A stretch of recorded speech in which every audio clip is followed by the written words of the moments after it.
Paris, the city of light. From the Eiffel Tower to charming cafes, Paris pulsates with vibrant energy and history.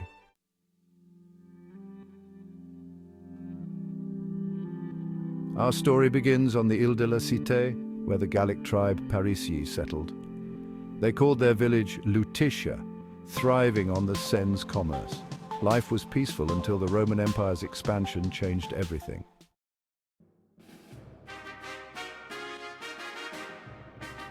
The Romans arrived in Gaul, led by Julius Caesar, marking a turning point. In 52 BC, Caesar's legions clashed with the Parisii, and Lutetia fell. The Romans allowed the Parisii to stay, transforming Lutetia into a Roman town.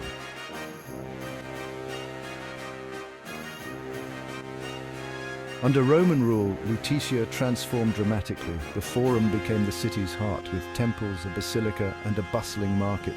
Roads, aqueducts, and public baths reshaped the city, leaving a lasting legacy.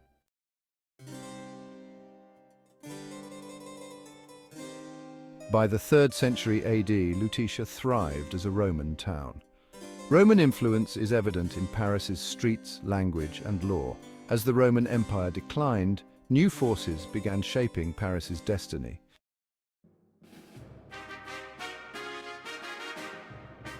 Christianity transformed Lutetia into a center of piety.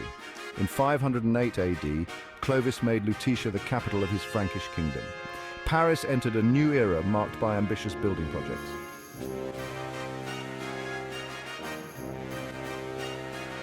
Life in medieval Paris centered on the Ile de la Cité. The Cathedral of Notre Dame towered above the bustling, crowded streets. Despite hardships, a vibrant sense of community thrived.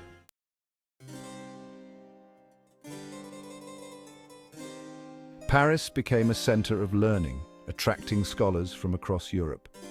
The Sorbonne, founded in the 12th century, gained a reputation for excellence. The university's influence shaped religious doctrine, political thought, and scientific knowledge.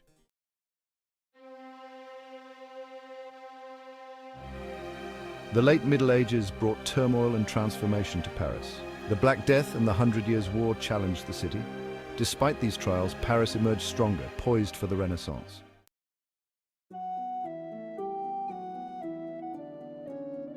The Renaissance brought remarkable change to Paris in the 16th century.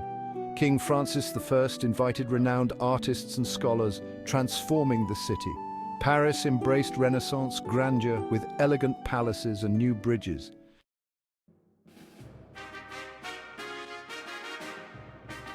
The Louvre transformed from a medieval fortress to a Renaissance palace. Francis I's ambitious project created a symbol of royal power and artistic patronage. The Louvre's evolution mirrored Paris's transformation into a cultural capital.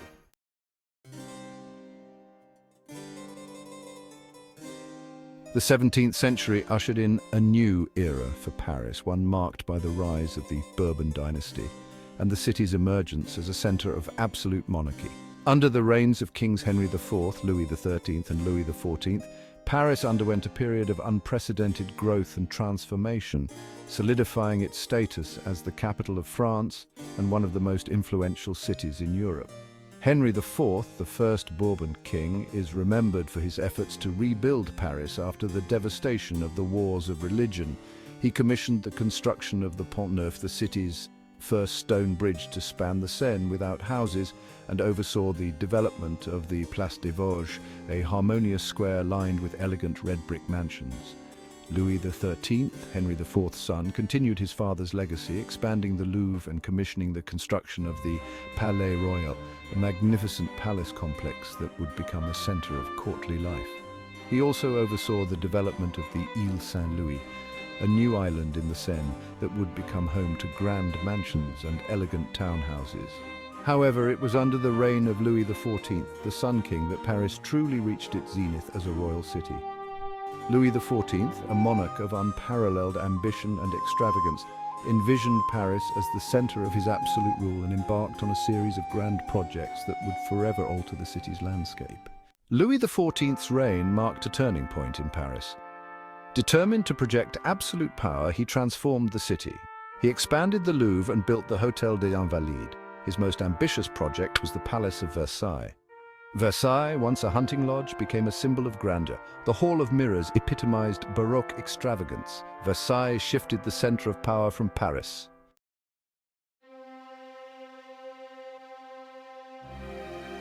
A time of upheaval, Paris and the spirit of revolution. The 18th century dawned on a Paris shimmering with the legacy of the Sun King. The Enlightenment found fertile ground in the salons and cafes of Paris. The reign of Louis XV saw France embroiled in costly wars. The extravagance of Versailles contrasted with growing poverty. The stage was set for a dramatic upheaval. On July 14, 1789, the storm broke. A mob stormed the Bastille, symbolizing royal tyranny. This marked the beginning of the French Revolution. The monarchy was overthrown, and the First French Republic was proclaimed.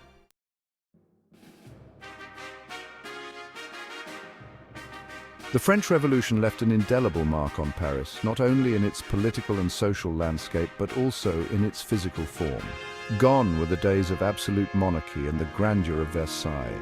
Paris, now a bustling metropolis and the capital of a republic, faced new challenges: overcrowding, disease, and social unrest. In the mid-19th century, under the reign of Napoleon III, Paris underwent a dramatic transformation, a period of urban renewal on an unprecedented scale. The man tasked with this monumental undertaking was Georges-Eugène Haussmann, a visionary city planner whose name would become synonymous with the modernization of Paris. Haussmann's vision for Paris was one of order, grandeur, and modernity. He set about demolishing entire neighborhoods of medieval alleyways and overcrowded slums, replacing them with wide, tree-lined boulevards, spacious squares, and elegant buildings. His plan aimed to improve sanitation, facilitate traffic flow, and enhance the city's beauty. The results of Haussmann's renovations were dramatic. Paris was transformed into a city of light and air. Its grand boulevards, like the Champs-Élysées and Boulevard Saint-Germain, becoming symbols of Parisian elegance and sophistication. Haussmann's legacy continues to shape the city today, his grand design influencing urban planning around the world.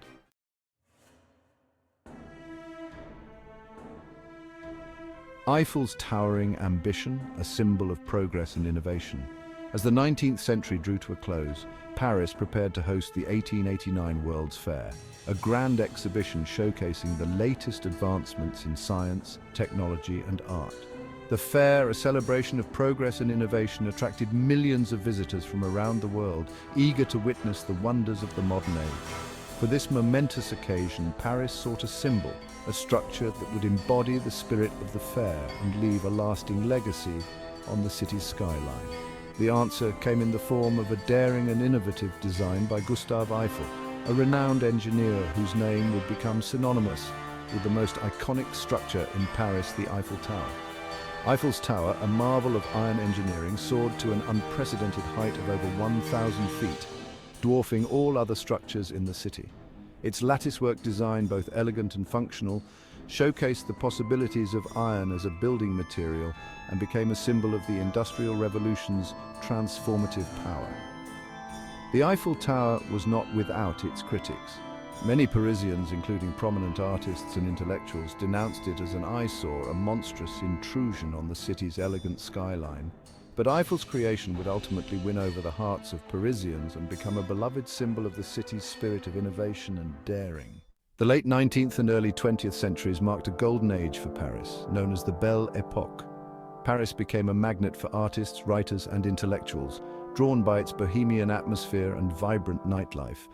The cafes of Montmartre and Montparnasse became gathering places for artists like Picasso, Matisse, and Modigliani. Writers like Hemingway, Gertrude Stein, and James Joyce found inspiration in its streets and cafes.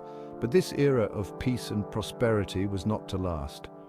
In 1914, World War I plunged Europe into darkness, and Paris found itself on the front lines. The war cast a long shadow over Paris, yet even in the face of adversity, the spirit of Paris endured. The armistice in 1918 brought an end to the fighting, but the war left deep scars on Paris.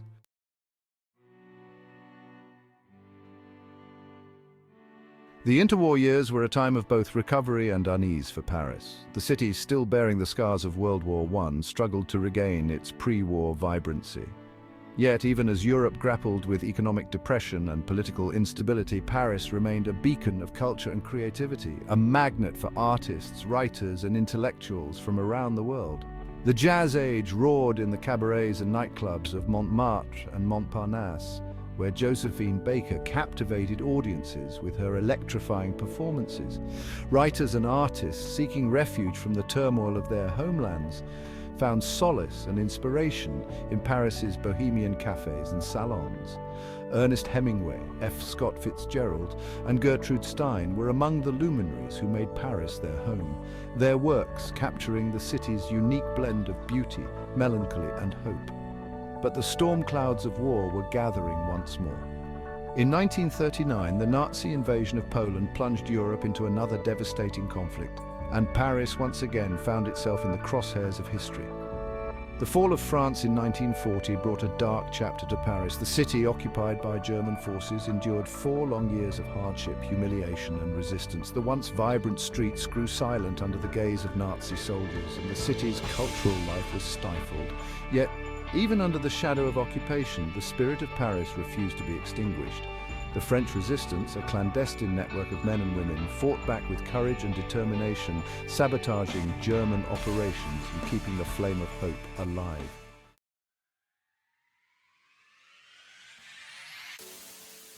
The liberation of Paris in August 1944 marked a turning point not only for the city but for France and for Europe as a whole. The jubilant scenes of Parisians welcoming Allied troops into their city, the tricolore flying high above the Eiffel Tower, became enduring images of victory and hope. Paris, scarred but unbroken, embarked on a remarkable period of reconstruction and renewal. The city's damaged infrastructure was rebuilt, its cultural institutions revitalized, and its spirit of creativity rekindled. In the decades that followed, Paris solidified its status as a global capital, a center of fashion, art, cuisine, and diplomacy. The city's iconic landmarks, from the Eiffel Tower to the Louvre, drew millions of visitors each year, eager to experience the magic and allure of the City of Light. The post-war era saw the rise of new artistic movements, from existentialism to new wave cinema, that cemented Paris's reputation as a cultural trendsetter. The city's fashion houses, led by legendary designers like Coco Chanel and Christian Dior, continued to set global trends, while its Michelin-starred restaurants maintained their status as culinary destinations. Throughout the late 20th and into the 21st century, Paris has continued to evolve, embracing modernity while preserving its rich history and cultural heritage. The city has faced challenges, from social unrest to economic uncertainty, but it has always met them with resilience and a determination to maintain its place as a global center of culture, creativity, and joie de vivre.